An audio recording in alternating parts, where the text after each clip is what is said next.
here and in the United States. When you visit me in the United States, you're still. बिस्मिल्लाहिर्रहमानिर्रहीम। अस्सलामु अलैकुम। America के 46वें सदर मुंतखब होने वाले डेमोक्रेट के रहनुमा जो बाइडन का शुमार उन लोगों में होता है जिन्होंने अंदोहनाक सानेहात के बावजूद अपने सियासी सफर को जारी रखा और आज वो मुल्क के सरबराह मुंतखब हो गए। अमरीकी मीडिया पर शाया होने वाली रिपोर्ट का बरतानवी खबरसां इदारे ने तर्जमा किया और उसे अपनी वेबसाइट पर शाया किया, जिसमें जो बाइडन की सियासी जद्दोजहद और जिंदगी पर रोशनी डाली गई। अमरीकी मीडिया ने जो बाइडन को एक ऐसा सियासी शख्स करार दिया जिसने सबसे ज्यादा अलबनाक वाकयात का सामना किया, मगर उसके बावजूद उन्होंने अपना सियासी सफर खत्म न किया और अलमियों के बावजूद उसे आगे बढ़ाया।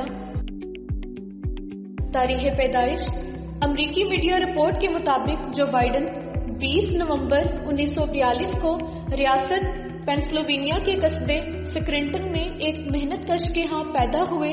उनके वालिद जोसेफ बाइडन भट्टियों की चिमनियां साफ करने का काम करते थे, जबकि वालिदा रवायती मसीही खातून थी।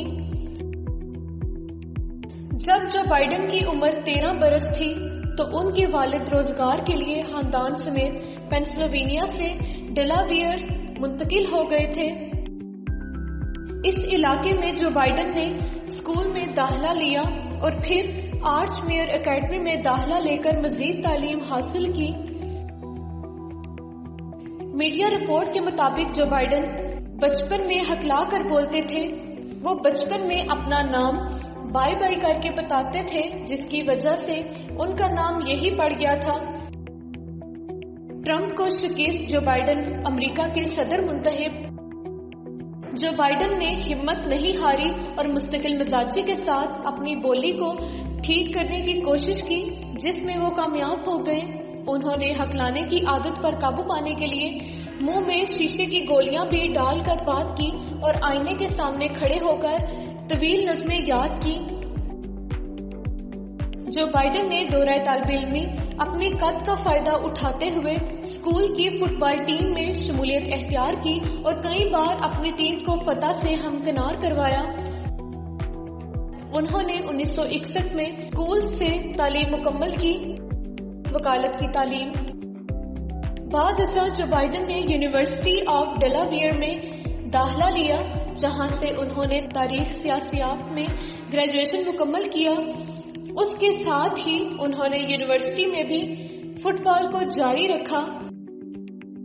दौराए तालिब इल्मी में जो बाइडन अपनी साथी तालिबा नीलिया हंटर के इश्क में गिरफ्तार हुए और फिर सिरेक्यूज यूनिवर्सिटी में दाखिला लिया। जो बाइडन ने 1966 में नीलिया से शादी की। अमेरिकी मीडिया रिपोर्ट के मुताबिक 1965 में जब जो बाइडन अपनी दोस्त के वालिदैन के सामने गए तो उन्होंने रोजगार के हवाले से सवाल किया, जिस पर जो बाइडन ने इन्हें बर्जिस्ता जवाब दिया कि वो अमेरिका के सदर बनेंगे, इसलिए परेशानी की कोई बात नहीं है। जो बाइडन बतौर वकील वकालत की डिग्री हासिल करने के बाद सन 1968 में जो बाइडन डेलावेयर के शहर विल्मिंगटन मुंतकिल हुए, जहां उन्होंने एक कंपनी में वकालत का आगाज किया। जो बाइडन ने सियासत में हिस्सा लेने के साथ बतौर रियासती वकील खिदमत सरअंजाम दी। सियासी सफर का आगाज। वकालत के साथ साथ जो बाइडन डेमोक्रेट पार्टी के एक मुतहरिक रुकन बन गए। बाद 1970 में उन्होंने न्यू कासल काउंटी काउंसिल में बतौर काउंसलर इंतखाबात में हिस्सा लिया, जिसमें वो कामयाब हुए। 2 साल बाद डेमोक्रेट पार्टी ने इन्हें रिपब्लिकन पार्टी के मजबूत उम्मीदवार जे केबल बॉक्स के खिलाफ अमेरिकी सेनेट का इंतखाब लड़ने पर राजी किया। रिपब्लिकन के उम्मीदवार मजबूत उम्मीदवार समझे जा रहे थे, मगर इंतखाबात में जो बाइडन ने हरीफ का डट कर मुकाबला किया। اس انتخابی مہم میں جو بائیڈن کی بہن اور اہلیہ نے ان کا بھرپور ساتھ دیا، جو ان کی کامیابی کی وجہ بنا، اور اس طرح جو بائیڈن 5ویں کمسن سینیٹر منتخب ہوئے۔ سینیٹر کا انتخاب جو بائیڈن نے ڈیموکریٹ کے پلیٹ فارم سے سیاست کا آغاز کیا۔ انہوں نے ریاست ڈیلاویئر سے 1972 میں پہلی بار انتخابات میں حصہ لیا، جس میں وہ معمولی فرق سے سینیٹر منتخب ہوئے تھے۔ بیوی اور بیٹے کی موت۔ رپورٹ کے مطابق سن 1972 میں جو بائیڈن سینٹ کے رکن منتخب ہوئے تو گاڑی کے حادثے میں ان کی صاحبزادی اور اہلیہ جاں بحق ہو گئی، جبکہ سن 2015 میں دماغ کے کینسر سے لڑنے والے بیٹے کی موت بھی ہو گئی تھی۔ جو بائیڈن کو امریکی تاریخ میں 5ویں کم عمر سینیٹر اور ڈیلاویئر کے طویل عرصے تک سینیٹر رہنے کا اعزاز بھی حاصل ہوا۔ بیوی اور بیٹے کی موت کے بعد انہوں نے سینیٹر کے جتنے بھی انتخابات میں حصہ لیا ان سب میں کامیاب ہوئے۔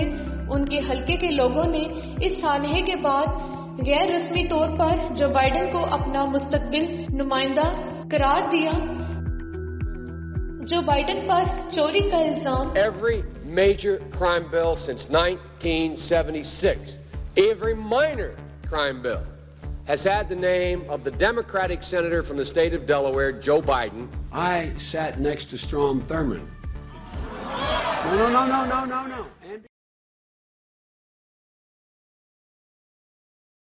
امریکہ کے نو منتخب صدر نے 1988 میں بطور صدارتی امیدوار حصہ لیا، مگر ان پر برطانوی سیاستدان کی تقریر چوری کرنے کا الزام عائد ہوا تھا، جس کے بعد انہوں نے خود کو اس دوڑ سے علیحدہ کر لیا تھا۔ بعد ازاں سن 2007 میں جو بائیڈن ایک بار پھر صدارت کے امیدوار کی دوڑ میں شامل ہوئے، مگر حمایت کم ہونے کی وجہ سے خود ہی دستبردار ہوئے۔ بعد ازاں سابق امریکی صدر باراک اوباما نے جو بائیڈن کو اپنا نائب صدر منتخب کیا، یوں وہ پہلی بار نائب صدر کے عہدے پر فائز ہوئے۔ جو بائیڈن کو بطور نائب صدر اپنے امور احسن طریقے سے انجام دینے پر اوباما نے صدارتی میڈل آف فریڈم سے بھی نوازا۔ یہ امریکہ کا اعلیٰ ترین اعزاز ہے۔ میڈل ملنے کے بعد 2 برس بعد بائیڈن نے صدارتی امیدوار کی دوڑ میں شامل ہونے کا اعلان کیا۔ سرکاری ذمہ داریاں۔ سینیٹر منتخب ہونے کے بعد جو بائیڈن اہم کمیٹیوں کا حصہ رہے اور طویل عرصے تک خارجہ امور کی کمیٹی کے چیئرمین بھی رہے۔